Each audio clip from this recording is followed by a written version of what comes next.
Hello, and in today's video we're doing a bumper video. We're doing a range of things. The main thing though is Premier League score predictions. So because of that, it'll be going on both channels. So Double Trouble, FPL Yellow Army and FPL Yellow Roberti the Hornet. So yeah, in this video we're just going to be going with that, and we're going to do our Premier League Week 1 predictions, and we're also going to be doing a little catch up on what my current FPL draft teams are, and that's the second part of the game, FPL draft.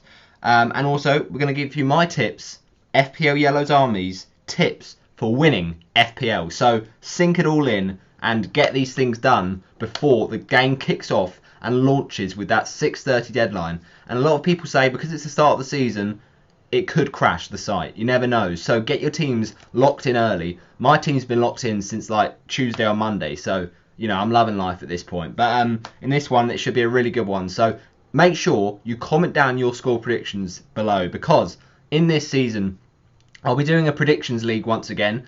And I'll be tallying up the scores in a table to see how well everyone gets on at predicting. And of course, if you missed my Premier League video, which was predicting the table, predicting the season, and the top scorer and all that lovely stuff, then check it out on my recent video on the Roberti the Hornet channel. But let's get into it. Without further ado, we're going to talk a little bit now about my Premier League Match Week 1 predictions. And I mentioned in my last video talking about the season in general that we would actually try and predict correctly every single scorer of this Premier League season.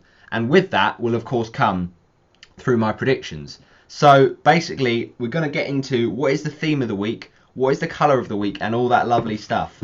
I can tell you people that the theme of the week for Match Week 1 in the 2021-22 season is Stranger Things. Season 4 has been announced to be coming in 2022, and it is a banging TV show. If you've not already watched it, if you're not into sci-fi, then you're missing out, obviously, because you should get into it. It's really, really good. And yeah, it is Stranger Things week. That is the theme of the week. So, you know what they say.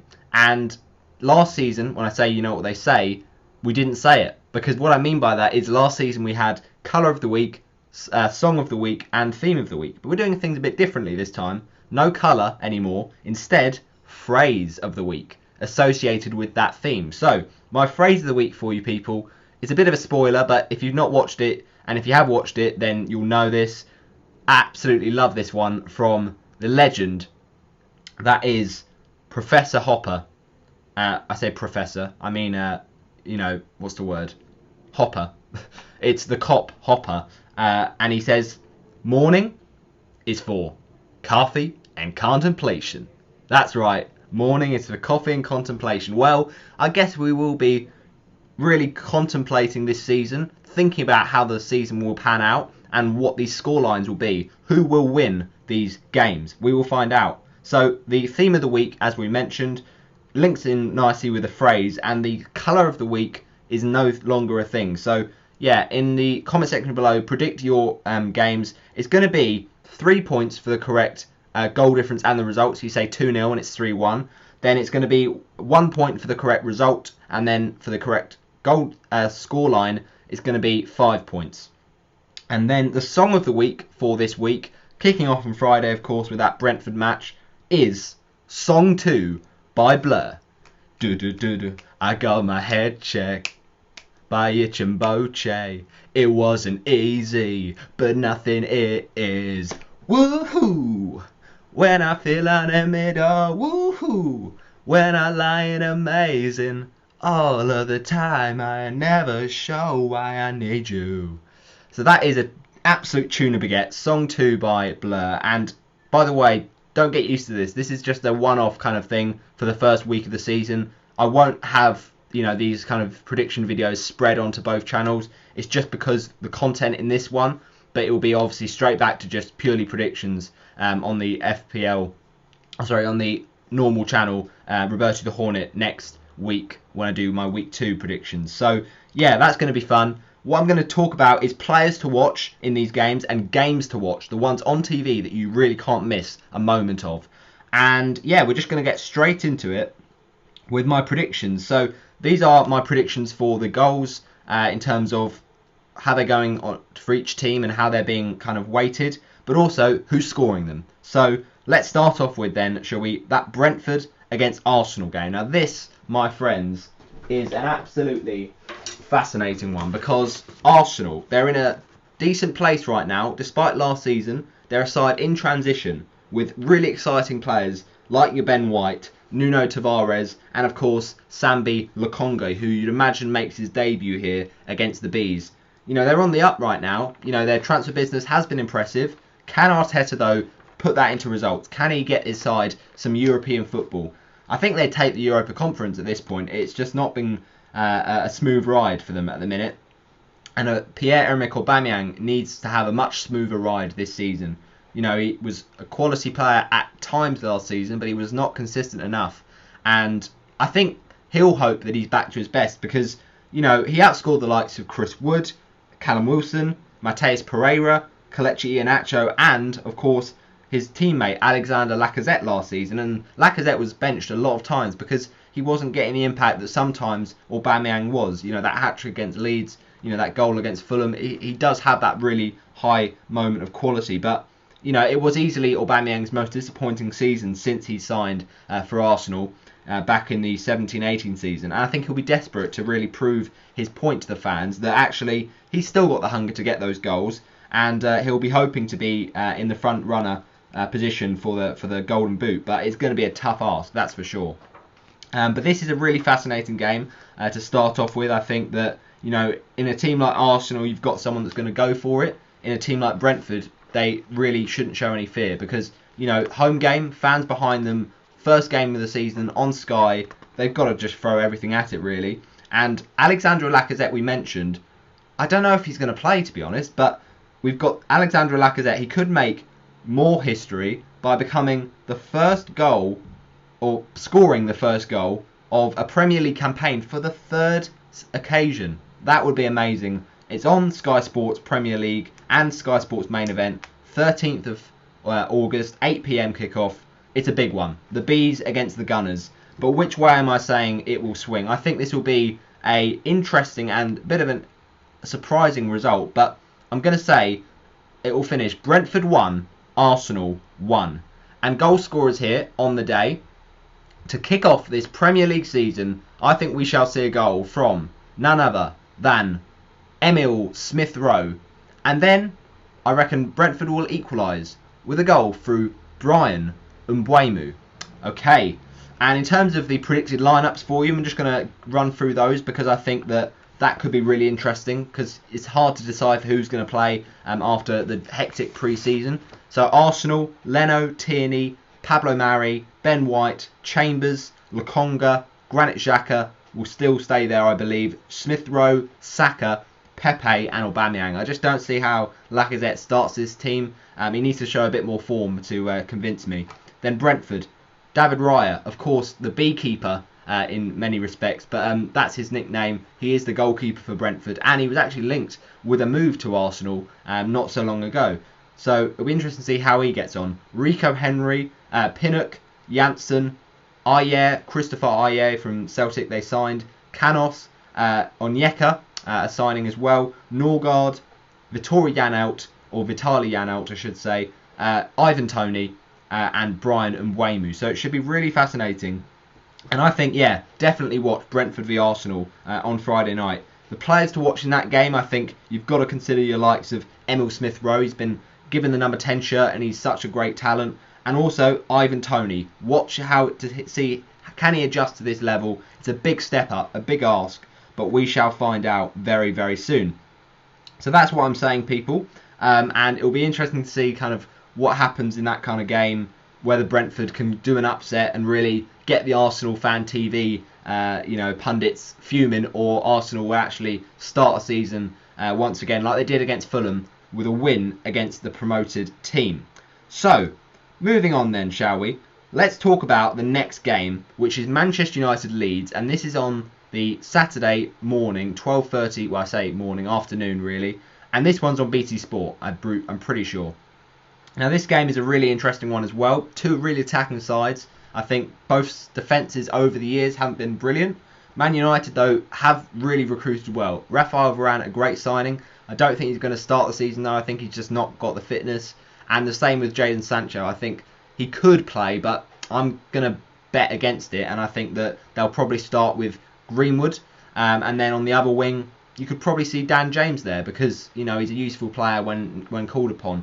And I think there's a bit of a problem with the forward line right now because, they looked like they wanted to sell Martial. Then they said they're going to keep Martial. And now Cavani, returning so late from pre-season, that does give some problems. But Cavani's still a great player. Across the season, I expect him to do it really, really well with a full campaign under his belt. And yeah, I just think that Man United will have a really strong season. It needs to start well here, and I think it will do. I think Man United certainly have got the capabilities. It's just can they kind of make it into results. And Leeds, they're so attacking. They won't never change their style of play, which is really good to see. But I'm backing a Man United win. I think they're going to be strong enough in this matchup. So I'm saying Manchester United 4, Leeds 2. Goal scorers here. I think the first one for Manchester United comes from Luke Shaw. Then Leeds United equalise, and I have this little funny feeling that the goal will come from Jack Harrison. I don't know why. And then I think that Man United will score again. And this time it will be a goal from Bruno Fernandes to get it to 2-1. But then Leeds equalise again. And you're thinking, what a game. This is absolutely end-to-end stuff. And this time, I reckon, the goal will come from a bit of an underdog, I guess, in this Leeds team. And that is Nat Phillips. Not Nat Phillips, he's at Liverpool. Sorry, Calvin Phillips. And, I say he's an underdog. What I mean is he's not a Rafinha, he's not a Bamford, he's not one of those high profile players, but he really proved himself in the Euros, and he was in some players' teams of the tournament. So yeah, Calvin Phillips to finally get a goal for Leeds. It's been a long time after that free kick I think he got against West Brom. And then we've got Manchester United going ahead again, or at least going ahead again to 3-2, and this time it will come from Mason Greenwood. And then the final goal from Manchester United, it is Harry Maguire, 4-2, Manchester United. Just quickly running through the predicted lineups. De Gea, Shaw, Maguire, Lindelof, Wan-Bissaka, Fred and Pogba, they work quite well. Fernandes, Dan James, Greenwood and Martial. And then Leeds, probably Meslier, Dallas, taking up that left-back spot again. Then Cooper, Robin Koch, Ayling at right back, you'd imagine. Phillips, Rodrigo, Click, Rafinha, Harrison, and Patrick Bamford. Right, now we're going to talk about that Manchester United Leeds game in the respect that it's a goal fest. So that's one of my games to watch, basically. Make sure you do, tune in for that. I just think it could be a really, really good one. So don't miss out on it, basically. Let's move on then, shall we, to the next game, which I do believe, as well as the fact of, watch out for Sancho, but it probably won't play, to be fair, so it's a bit of a shame in that respect. And Bamford as well, off the back of last season, you've got to watch out for him. He should have another strong campaign.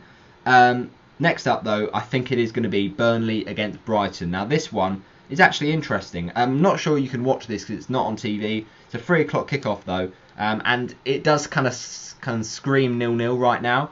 Burnley are quite poor going forward, in my opinion. They haven't strengthened enough. All right, Hennessy in, but they haven't really done a lot at all. So it's not been a great window for Sean Dyche's men. And I just feel like they're a championship quality team right now. They're going to struggle this season, but they're going to take as much as they can get.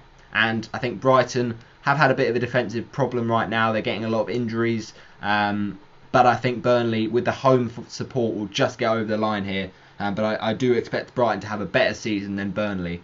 So yeah, this is going to end, in my opinion, Burnley 2, Brighton and Hove Albion 1. And of course, in this game, it'll be really interesting to see the former Burnley player. That is, of course, Chris... Oh, sorry. No, they're both Burnley players. The former Brighton player, Dale Stevens, and Chris Wood. But you imagine Stevens won't be fit to play. But Chris Wood, certainly. I guess he's, a solid option, but we'll see kind of how he does up against this Brighton team. Sanchez is very good in goal. But yeah, I don't know. I'm going to go for Burnley 2, Brighton Hove Albion 1. Let's say Wood gets a goal, why not? It probably will happen. Then Dunk gets the equaliser for Brighton, and then Burnley get back ahead with a goal from Dwight McNeil, and that gets the win. And predicted lineups will probably say in goal for Burnley, Nick Pope. Even though they've signed Hennessy, I think Pope's still the favourite. Matty Lowton. Now, he had a bit of COVID, I think, and his family, and he had to isolate, but I think he's going to be alright to play.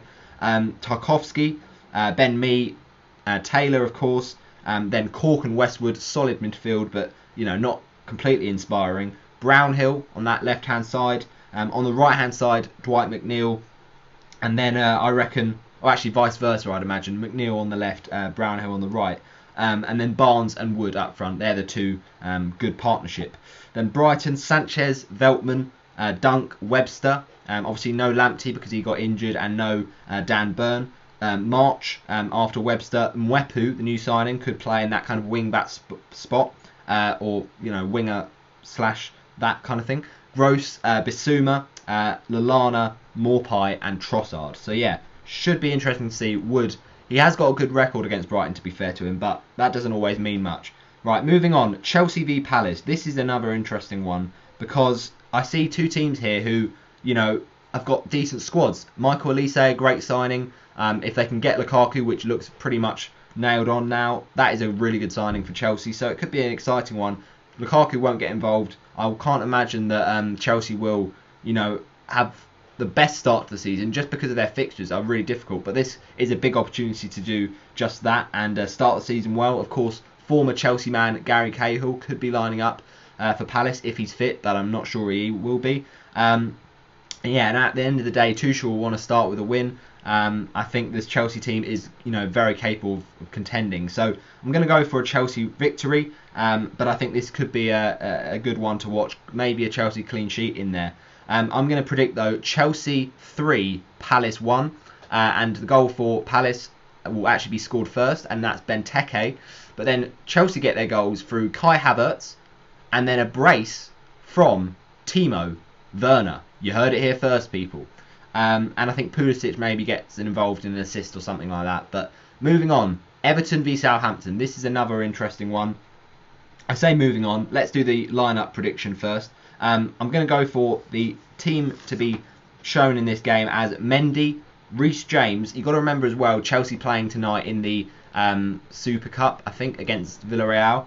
So you've got to kind of contend with that. James and Chilwell, probably one of them gets a rest. And also the same thing with Azpilicueta. And maybe you rest one of your midfielders, but the rest of the team can probably go. It's quite a small gap between the games, so you've got to think about these things. Mendy, Reece James, Thiago Silva, Rudiger, Marcus Alonso, I'd imagine. Then Jorginho in the middle, almost in the wing position, Hudson-Odoi. And along with Jorginho, N'Golo Kante has to be in that team. And in the front three, Havertz, Ziyech and Timo Werner.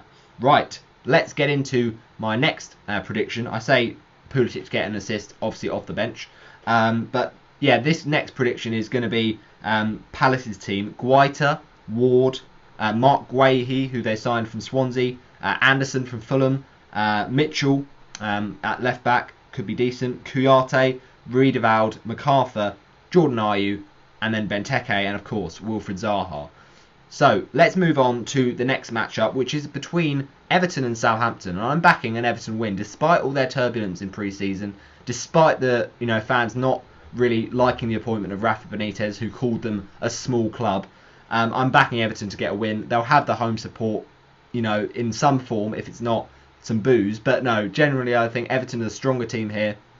Southampton losing Danny Ings is a big blow. They brought in some decent players, though, to be fair. I certainly think that up front, whoever, I think it's Broha playing up front, could be decent. And also Livramento is a good signing. But I just think maybe with Armstrong, he's going to have a long time to get going. And when I say that, of course, I mean Armstrong from Blackburn, who came for the transfer. And I just think that, Che Adams has got a lot of weight on his shoulders now. So can he live up to that? Can Southampton be defensively sound? I just don't think so right now. But we'll see. Everton 2, Southampton 0. And the goals, I think, will come from I mean, I'd like to say an own goal from Theo Walcott, because that'd be quite funny against his former team. But no, it'll probably be new signing Andros Townsend, and then Lucas Digne to get the second one with a fantastic free kick into the top right corner. And yeah, Che Adams obviously will be going for this one as well. And I guess you could say that, you know, Southampton defensively are quite strong when you look at each personnel, especially with the signing of Peral. But I just don't think it's strong enough to win this game. Pickford in goal for me. Digne, Keane, Godfrey, and Holgate. Mason Holgate, of course. Alan and Doucouré, they're the midfield two that really work well together. James Rodriguez, I think, to play this one, but he probably won't, you know, last until the window because he's looking to move elsewhere. Damari Gray, the new signing. Townsend, and then Calvert-Lewin. I doubt that Richarlison will be, you know, back in time from the Olympics. Calvert-Lewin's going to be a tight one, but I think he is going to play. But I just think that the midfield, you know, behind him is not that inspiring, to be honest. Alan, Doucouré, Rodriguez, it could be a lot better. So, yeah, Calvert-Lewin will probably just about play and recover from that toe injury. Southampton, McCarthy, Walker-Peters, Bednarek, Vestergaard, and then, as I mentioned, at right back, a good signing, or actually can play at left back, really. Walker-Peters on the right, and that is Perraud. Armstrong, and when I say that, I mean Stuart Armstrong, Romeu, then in an attacking phase, you've got Redmond, Walcott, Teller, and Che Adams. Then, let's move on to what I'm going to say for the, you know, I think this is going to be the kind of game you don't want to miss, but I can't really tell, to be honest. Let's go for it. Leicester against Wolves, on paper, looks good because they're two attacking teams. They've had Europe before, but the last few head-to-heads have been 0-0 stinkers. So let's hope for a bit more entertainment here. We had a 1-0 Leicester win for this game last season. Vardy with a penalty. He always starts match week 1 really well, so he could be a danger man for Wolves to kind of deal with. But no, I think I'm backing Leicester to get the job done. Despite that Fofana injury, I think they've brought in some decent players, and Daka could get some minutes. You know, maybe edge his way into that team. But I think, yeah, Bertrand's a good signing, and I think Wolves will go for this game, but just not quite enough. Leicester 1, Wolves 0. The only goal coming from Harvey Barnes. And my predicted lineup here, we're going to go for Schmeichel in goal, Bertrand, Soyuncu, Amate with Fofana out injured, and right back with Pereira, because I think Castagna might not be fit to play.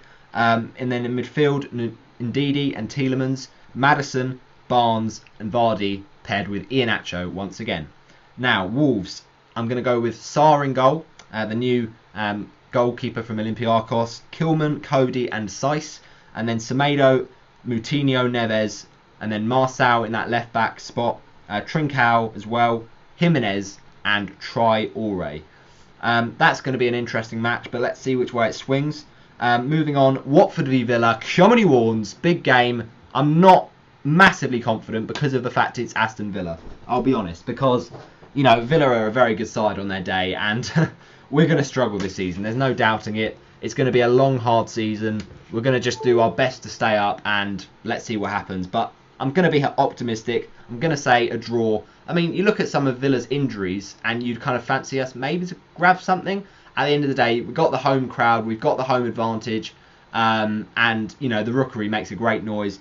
I feel like beating Villa would be a massive upset, and that could really kick off our season in style. You know, we saw with Javi Gracia in the 18-19 season, 4 wins in the row to start the season, and that's the kind of momentum that Xisco Munoz has given us, taking in that championship season, and the you know, club community, the spirit right now is really, really nice. Obviously, there's a lot of players to gel, but we've brought in a lot of quality, so I'm hoping it kind of works out well. And I think Villa, keeping Danny Ings quiet and Ollie Watkins, who probably will play, despite there being a few doubts about that, I think it's going to be a tough one. But let's go for a 1-1 draw. And the goals on the day coming from, first of all, it's Aston Villa who get the goal. Yeah, don't start Watford's season in the perfect way you would have wanted. But in terms of what minute that goal comes, just to be extra precise, I think Danny scores on 39 minutes. But then Watford get their equaliser late at the death to rub it in Villa and take away their 3 points. And the goal from Ismail Assar on 81 minutes. But don't forget, Deeney always scores against Villa, the Birmingham City fan in his boyhood days. And of course, this is going to be a game against, if he's playing, of course, Ashley Young, the former Watford man. But yeah, it will be interesting. It's not going to be an easy game. Villa at the Vic, that's going to be a tough visit for Watford, I think. And we just got to go for it. We've got to throw everything at it. And I think that players to watch in this game, you've got a few contenders. Ismail Assar, of course, Emi Buendia, Danny Ings, Bailey, but I'm not sure he's going to play because he's been in isolation right now. And then in terms of predicted lineups for this one, Bachmann, Ngakia, I think Femenia probably will be on the bench. Then Troost-Ekong, Zia Rauter, Rose, Lukonga. No, that's the Arsenal game, sorry. Luaza, I meant to say. Cleverly. Then I've probably got to say Etebo. And then Ismail Assar, Dennis, and Deeney. I'm just guessing, really. Then Villa. Now we've got Martinez, Cash, Konza, Mings, Target, McGinn, Nakamba, I would imagine. Buendia, I think, will just about be fit enough, but obviously he's had a bit of a hip problem and he's been missing it from a few Villa games, but I think he'll just about be fit, but he won't be 100%. So, Villa, I think they'll probably want an 80% Buendia because, he's still Buendia. Then El Ghazi, and then Danny Ings. I think he's going to start, you'd imagine, through the middle, or they can play a 4-4-2 and then have Watkins next to him. And then we move on to the next matchup, which is between Norwich and Liverpool. This is on Sky. Tune in if you want to, but obviously I'll be at the Watford game, so probably won't be able to. But it will probably be a comfortable win either way. I say either way, definitely to Liverpool. Unless Norwich can do what they did against Man City the last time they were in the Prem, but I don't see it. Liverpool are looking strong. They got Van Dijk back. They got Gomez back. Jota had a great season last time, and I think up front maybe they could have brought in another forward, but Firmino's decent, and at the end of the day, Liverpool do like to hit Norwich for a few goals, so I can see this being a fairly one-sided one. But players to watch, I think you've got to look at someone like Timu Pukki, who was pretty decent for Championship level last season, but obviously needs to carry that consistency that we saw in the Championship, but not in the Premier League. He started amazingly, a hat-trick in the first home game, and he'll be hoping to do that again. And of course scored in that game in the 1920 season to start the season against Liverpool. But Norwich just, I don't know, they're losing their main man Buendia. That's going to really hurt them. But yeah, watch him for sure. And of course in that Liverpool game you've got to watch out for someone like Trent, who missed the Euros. He's got a point to prove, but certainly has got the qualities. Salah is going to be fit to play. He's not taking part. The Olympics are over. And I think this is going to be a one-sided one. I'm sorry, look away now, Norwich fans, but this could be one of your toughest home games of the season. Norwich 0, Liverpool 4. A hat-trick from Mohamed Salah, and the other goal comes from Trent Alexander-Arnold from a free kick. Okay, let's move on then, shall we, to the lineups of that game. And we're going to go for a Liverpool, fairly conventional team. Alisson in goal, then actually not conventional, Tsimikas at left back because Robertson is out, Van Dijk, Konate and Trent, and then you've got Fabinho, Keita and James Milner, probably slots in there, and Salah, Firmino and Mane. That's what we're going to go with, but it could easily be Thiago instead of Milner, it could easily be Oxlade-Chamberlain instead of Milner. Then Norwich team, Tim Krul, you'd imagine, Max Aarons, Omobamidele, I think I pronounced that right, Gibson, Giannoulis at left back. Then you've got in the midfield Gilmour and Rupp, and Lise Malou as well. It's a good signing, to be fair, in the forward position. Kieran Dow, Cantwell and Pukki. Okay, let's move a little bit on then, shall we? The next one, obviously Salah, all eyes on him. They always should be, because he's an absolute baller of a player. So he, probably will do what Suarez did against Norwich all those times ago and terrorise them. But next up, we have a big contest, and it's between Newcastle and West Ham. When I say this is big, they're both teams who could either have amazing seasons or awful seasons. And what I mean by that, Newcastle, their table season up and down is a bit meh. But I'm backing Newcastle to get a draw. I think West Ham will draw this game. Antonio to get the first goal, and then St Maximan to equalise. Willock to get the second goal for Newcastle, but then West Ham to equalise through Ben Rama. And then just quickly the team news: Woodman, Murphy, Fernandez, Clark, Lascelles, Ritchie, Longstaff, Hayden, Almiron, Wilson and Saint-Maximin. Of course, that'll be Sean Longstaff, Fabianski, Soufal, Dawson, Diop, Cresswell, Soucek, Rice, Bowen, Fornals, Benrahma, Antonio. And finally, we've got the matchup between Spurs and Man City, Sterling and Gundogan to get the goals for Man City. And I think this is going to be 2-0 to City. Simple as that. I think Kane, who knows, I think he probably will play for Tottenham, but he might go to Man City still. And in terms of the selection, Ederson, Stones, Diaz, Cancelo, Zinchenko, Bernardo Silva has been rumoured, but I think he'll stay. Rodri, Gundogan, Mahrez, Torres and Grealish. I think he'll get his debut. Tottenham, Lloris, Doherty, Dyer, Sanchez, Davinson Sanchez, Reguilon, Højbjerg, Ali, Bergwijn, Mora, Son and Kane. That's my prediction, but it could all go completely up and wrong, basically. So yeah, that's my score predictions. I hope you have enjoyed. We're gonna just end the video there, I think, because I was thinking about it. Who really cares about FPL draft? Nobody. So I've made my team. It's looking lovely, but I'll share it later on in the season. It's not that important. And the other thing to say, tips for winning FPL: stay calm, stay composed, and at the end of the day, you've got it. So for that reason, we're going to just put it on the FPL, the Roberto the Hornet channel, because it's not really an FPL video, it turns out. But it was a massive one. It is a good one, and it's been great fun. So see you later. Next time. Bye-bye.